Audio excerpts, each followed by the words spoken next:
सनातन संस्कृति में प्रत्येक व्रत और उपवास के पीछे केवल रीति रिवाज ही नहीं, बल्कि एक गुप्त रहस्य और गहरी कथा छिपी होती है।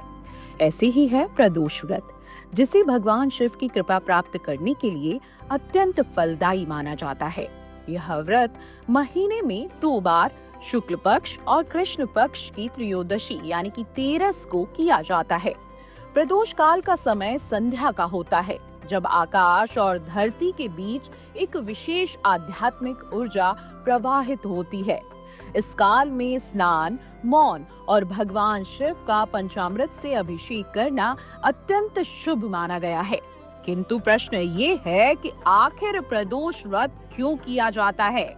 इसका उत्तर हमें एक प्राचीन कथा में मिलता है। ये कथा है प्रदोष व्रत की। कहते हैं दक्ष प्रजापति की 27 कन्याएं नक्षत्र थी और सभी का विवाह चंद्रमा से हुआ, किंतु चंद्रमा को रोहिणी से विशेष स्नेह था। बाकी पत्नियां अपेक्षित महसूस करने लगी और उन्होंने अपने पिता दक्ष से इस बात की शिकायत की। दक्ष, जो क्रोधित स्वभाव के थे, चंद्रमा पर रुष्ट हो गए और उन्होंने श्राप दे दिया।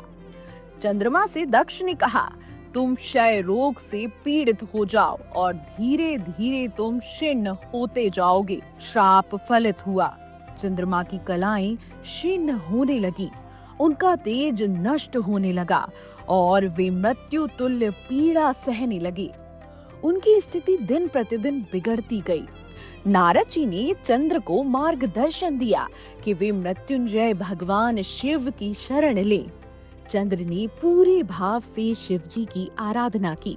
चंद्रदेव की स्थिति इतनी गंभीर होती चली गई कि वे अंतिम सांसें गिन रहे थे। उसी समय प्रदोष काल में भगवान शिव प्रकट हुए और उन्होंने चंद्रदेव को वरदान दिया। भगवान शिव ने कहा, तुम कभी पूर्णतः नष्ट नहीं होगी। मैं तुम्हें अपने मस्तक पर धारण करूंगा। तुम समय समय पर क्षीण और पुनः पूर्ण होते रहोगे। यही कारण है कि शिव के मस्तक पर चंद्र विराजमान है और हर पूर्णिमा को वे अपनी पूर्ण कलाओं के साथ चमकते हैं। इस घटना से स्पष्ट हुआ कि प्रदोष में जो दोष था वह चंद्र का क्षय रोग और मृत्यु का संकट था।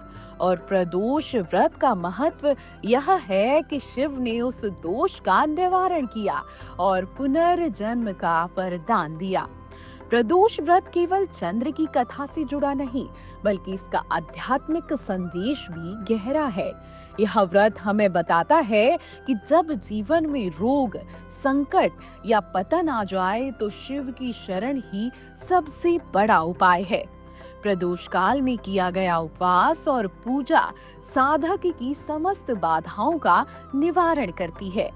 हरी मूंग का सेवन करने का विधान इसलिए है क्योंकि यह पृथ्वी तत्व का प्रतीक है और शरीर में संतुलन बनाए रखता है। शिव का स्वरूप पंच तत्वों से निर्मित है।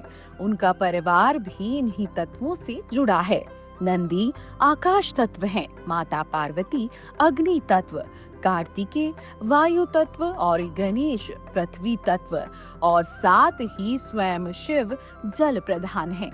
यही कारण है कि शिव परिवार पूरे चराचर जगत का संचालन करता है। प्रदोष व्रत हमें स्मरण कराता है कि भगवान शिव केवल संहारक नहीं, बल्कि पुनर्जन्म और नई ऊर्जा देने वाले महादेव हैं। जिस प्रकार उन्होंने चंद्रमा को मृत्युतुल्य अवस्था से पुनः जीवन दिया, उसी प्रकार वे अपने भक्तों के जीवन से ही हर संकट, रोग और दोष को मिटा सकते हैं। इसलिए प्रदोष व्रत का पालन केवल धार्मिक अनुष्ठान नहीं, बल्कि जीवन के गहरे सत्य की अनुभूति है।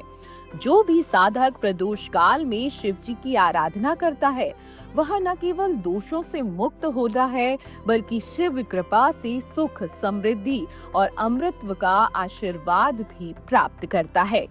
हर प्रदोष शिव जी की ओर एक कदम है और शिव जी की ओर बढ़ा हर कदम मुक्ति की ओर बढ़ा कदम माना जाता है।